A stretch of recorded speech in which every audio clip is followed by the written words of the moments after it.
और मेरा ये ईमान है, ईमान से कह रहा हूँ कि लोगों के मसले बड़े शदीद हैं और जिन्होंने हल करने हैं उन्हीं से कह रहा हूँ। बाकी ये जो वैसे ही फिर रहे हैं मरी में चहलकदमी 4-4, 5-5 दिन से कर रहे हैं, ये आप वोट लेने जाएंगे या तो इलेक्शन वाले दिन गश पड़ेगा लोगों को या हश पड़ेगा। गश और हश का मकाम। सरदार साहब आप साथ थे, कोर्ट में भी गए हैं, ये इन कैमरा ट्रायल तो नहीं है, लेकिन इंसदादी दहशतगर्दी की अदालत में मीडिया के दफ्तर पर पाबंदी क्यों है?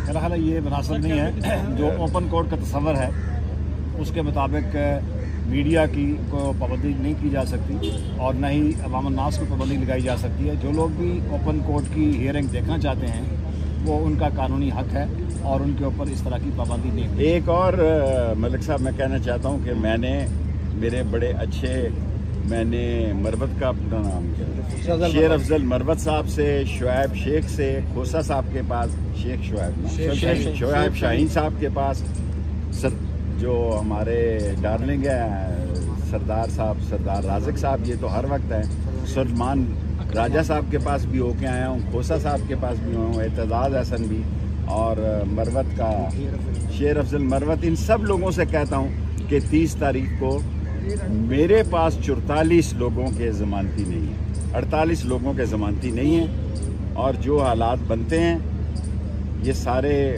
जो पाकिस्तान के नामवर लायर हैं, और इसमें वो भी है गोहर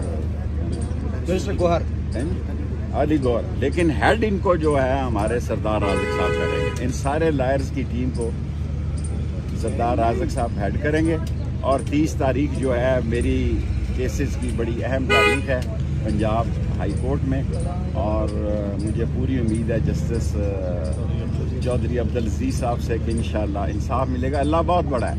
मैं बार बार ये कहता हूँ, लोग समझते हैं फैसले ज़मीनों पे होते हैं, फैसले आसमानों पे होते हैं, और इंशाअल्लाह फतह हमारा मुकद्दर बनेगी क्योंकि हमारी नीयत साफ है। बाद में आपकी पूरी ज़मानत की एक्सटेंशन हुई है? कोई एक्सटेंशन नहीं, अभी वही एक्सटेंशन हो गई है 9 तारीख तक, 9 दिसंबर, वो इलेक्शन शेड्यूल का भी दिन है मेरा ख्याल है, 7, 8 या 9। असल हमारा केस जो है वो जस्टिस जनाब चौधरी अब्दुल अजीज साहब की अदालत में 30 तारीख को लगा है, जिसमें सारा पता लग जाएगा कि हम पे टोटल कितने 68 केसेस हैं या 72 हैं। तो हम तो अगर 72 हुए तो दरबान हुसैन में शामिल होंगे, हम तो यहाँ थे भी नहीं। और ये दूसरी मरतबा सरकार ने तारीख ली है, क्योंकि मैं सारे मुल्क में ये बात कहना चाहता हूँ, सारे मुल्क में, कि 12 मई तक मैं पाकिस्तान में किसी जगह किसी को नज़र आया हूँ तो 12 अप्रैल से लेके 12 मई तक मैं किर्गिस्तान गया हुआ था, 8 तारीख को आया हूँ। और जहाँ तक इलेक्शन का तल्लक है, इंशाअल्लाह ताला अल्लाह को मंजूर हुआ, हम हमेशा पहले भी 60, 61, 62 से नॉमिनेशन देते थे, जो अब 54, 55 और 56 हो गए हैं, और 2 हल्कों में लड़ते थे।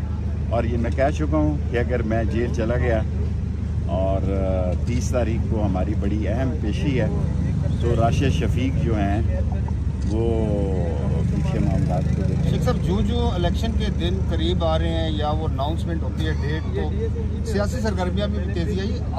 बिलावल भुट्टो जरदारी कल दुबई चले गए, वो बुजुर्गों देखिए, मैं ज़्यादा अहम बातें इसलिए नहीं करना चाहता। कल मैं महल्ले में रहा हूँ 3 दिन से जी। लोगों का मसला जो है बिजली का बिल है, आटा है, घर का किराया है। मैं जनाब पाकिस्तान के ज़ी मसल्ह फ़ौज और अदलिया और आवाम मिलकर ही कौम को इस मसले से निजात दिला सकते हैं।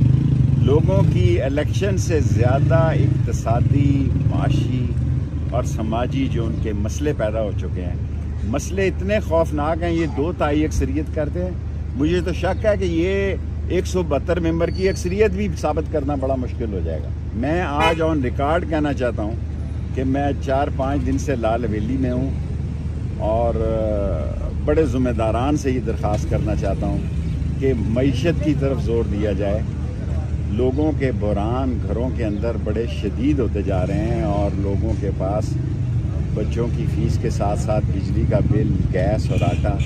असल मसला ये है, ये 2/3 के जो बहुत बड़े लीडर बने हैं, मुझे तो मुश्किल दिखाई देता कि 172 मेंबर भी किसी के पास पूरे। शेख साहब, बड़ी जमात जो वो कह रही है कि हम वफाक में होंगे, पंजाब में कोई और होगा, आपस में बंदर बांट होने की बातचीत कर रही है और आपकी गुफ्तगू से लग रहा है कि इलेक्शन नहीं मैशत है।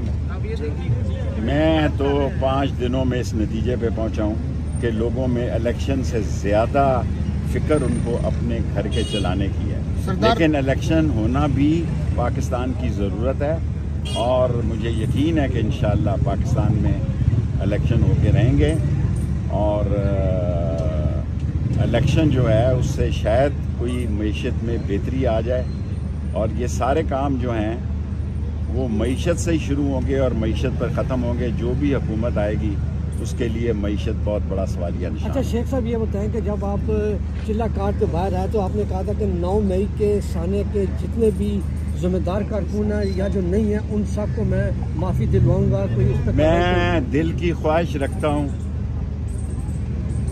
कि वो लोग जो बेगुनाह हैं, और आसम मनीर साहब से मैं ज़ाती हाथ जोड़ के दरख्वास्त कर चुका हूँ, नदीम अंजम साहब से कर चुका हूँ कि जो बेगुनाह है एक बोर्ड बैठा दें, उनको निकाल दें। उनके घरेलू हालात बड़े ख़राब हैं।